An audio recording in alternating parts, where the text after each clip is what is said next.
Hey everybody, I'm Ray Fiennes and I have some insider news that might shock you. Please, take a seat for this news. The Pope has been murdered by the lone presence of JD Vance. Out of commission simply by being in the same room. Pope Francis met a horrible Catholic and then immediately went to HR. Rest in peace, big dog. But hold up, before you go about your day, did you know that JD Vance converted to Catholicism? He converted in 2019, I believe. That is, in all seriousness, incredibly embarrassing. You would have to torture that kind of information out of me. And yes, I can say that. I was raised Catholic. All right, so we can all be adults here. Let's all be honest with ourselves. Out of all Christian denominations, Catholics have the most swag. They are the swaggiest. It's old, it's a humble religion of the everyday person, and there's lots of cool Catholics out there. Joe Pesci, Al Pacino, Big Boss, Bruce Springsteen, they are all Catholics. Out of all Christians,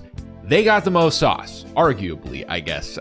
Certainly more sauce than evangelical Protestants. But I'm sorry, you can't just hop on the bus. That should be illegal. You think you could just grow up generic Protestant, Presbyterian, any kind of Christian and just cut out the rite of passage of being a Catholic? Get out of here, you dingaling. I'm not even religious anymore, but I care very much about this. You need to get a fucking grip if you think that you could just convert to Catholicism without being subjected to any form of torture. Every Catholic had to go through torture, and that torture is called growing up Catholic. It was anti-fun. The only thing fun about Catholicism is the Pope Mobile. That's it, folks. All of my friends went to this Christian summer camp. There was no Catholic summer camp in the greater Western Central Oregon area. My parents finally caved, though. I jumped the fence, if you will. I got to experience Christian summer camp, and it was so fucking sick, dude. I was so pissed that I was Catholic. At this summer camp, they had swimming pools, rock climbing wall, snow cone stand, pool hall, horse riding, a fucking go-kart track. Their playground was bigger than the one at my school. I don't know how that's possible. Christian brainwashing money, I guess. A Catholic summer camp would have none of that. The summertime activities would be praying and eating hard-boiled eggs. And yeah, I've seen a Christian Sunday service. It can be boring. Not as boring as Catholic Mass. Like Catholicism compared to all the televangelist insanity that goes on? Dude, I would have begged to go to church every Sunday. I would have ironed my own suits. Do you realize what goes on in some of these mega churches? Yes, I know that they're ran, organized, and facilitated by evil scumbag grifting exploitative ghouls. Doesn't matter. If I saw people getting demons slapped out of them, getting cured of their polio, singing songs and having Broadway production tricks at hand, I would have been the most religious kid on earth. My mind was small, I was just a kid, easy to sway. Righteous Gemstones, by the way, great show. But the Catholic Church? Ew, stinky. You hear the music they play at Catholic Mass? They have like 5 bangers. That's it. 5 is not enough bangers. I'm not gonna sing along to all these bunk-ass songs that you can't even do the stanky leg to. I'm sorry, God. I think I'm still working my way through the shame, to be honest. For my very first confession, I was told to come up with something, anything. So I just kind of like threw something out and my parents were like, yeah, you should confess about that. And it was something that I should not have felt bad about at all. Stealing my brother's Pikachu figurine and accidentally losing it. I was like, damn, according to everything I was taught, my soul is unclean. Then I had confession and was like, if we're being completely honest, my soul does not feel any less unclean. And I'm probably gonna steal shit from my brother again, like today. I'm wiser now. Listen, kids. Stealing, especially as a form of payback, is kind of dope. And it is not something you should be ashamed about. Look, Catholics are swaggy, but they don't enjoy being Catholic. They know it's boring. They know that it's got some serious problems, and I mean some serious problems. And the world knows that too. Plus, JD Vance is such a grifter. We all know that he wasn't moved by the Catholic denomination and he didn't vibe with the Catholic Church. He just wanted to steal some Catholic swag points. Like a fucking poser. And if you do find yourself down that path, lie about it. That's what I would do personally. Yep, I've always considered myself a Catholic. It's as easy as that. Even if you get caught in the lie, still less embarrassing than admitting you're a Catholic convert. I bet Pope Francis died of cringe, to be completely honest. All right, I'm gonna stop the jokes, be real for 2 seconds. Pope Francis was the best pope that we are likely to get in all of our lifetimes. Pope Francis, birth name Jorge Mario Bergoglio, was born in Buenos Aires, Argentina, and was the very first pope from a country within the global south. He was genuinely a breath of fresh air, as he was a warm, welcoming, progressive shift within this very conservative institution. Pope Francis washed the dog, spoke out against war, violence, genocide, and climate injustice, urged countries and citizens of countries to do the right thing, like not treat immigrants like demons and welcome refugees, even welcoming refugees into Vatican City, and spoke out against anti-LGBTQ bigotry, met with queer rights activists, and urged the acceptance of queer individuals within religious communities and families. Not to mention, he tried to put an end to child sexual abuse from priests, although even Pope Francis didn't have a sparkling clean track record in that regard. Compared to his predecessors, he was certainly going against the grain in attitude and efforts of ending sexual abuse impunity within the church.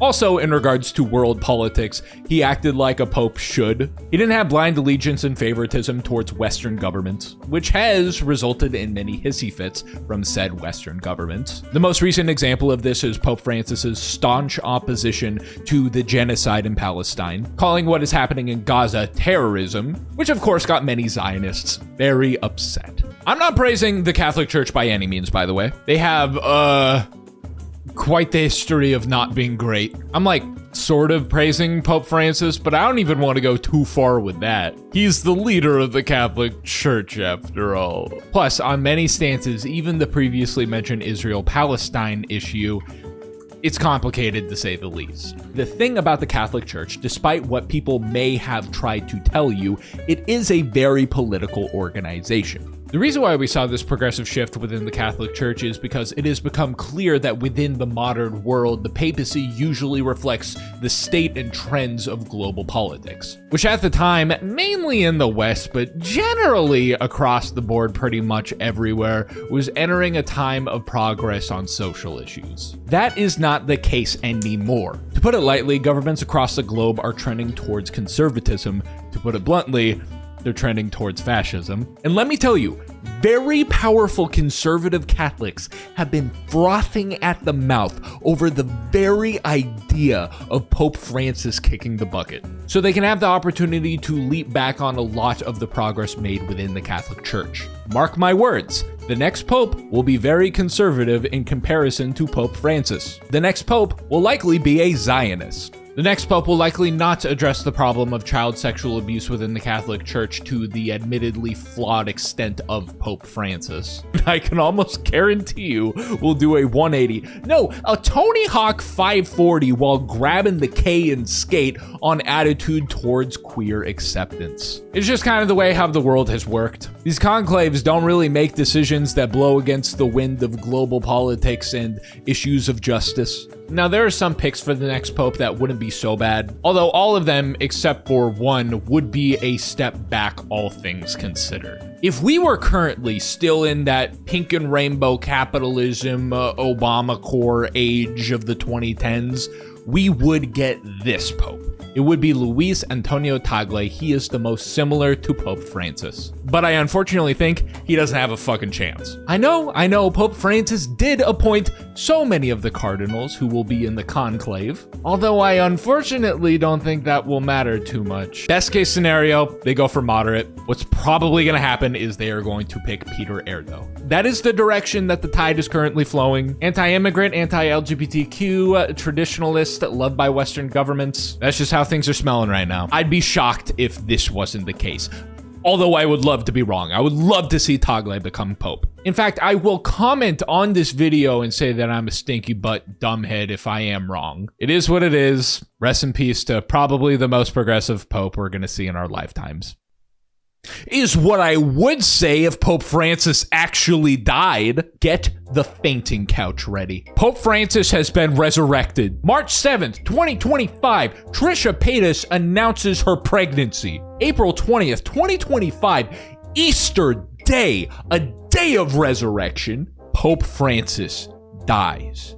I have very credible sources that tell me that Pope Francis attached his soul to this fetus. It's Queen Elizabeth all over again. Goddamn, what a stacked family. Unfortunately, I don't think that the conclave is going to hear out the argument for baby Pope Francis to get back into Pope business. Like I said, Luis Antonio Tagle would be a great pick, but I personally don't think that is going to happen. A problem that needs a solution. But this is a religious organization. If we wanted the conclave to be less of a reflection and reaction to global politics, and better serve the ideas of Catholicism while still taking a fresh new direction, then I have an idea. Here's my solution.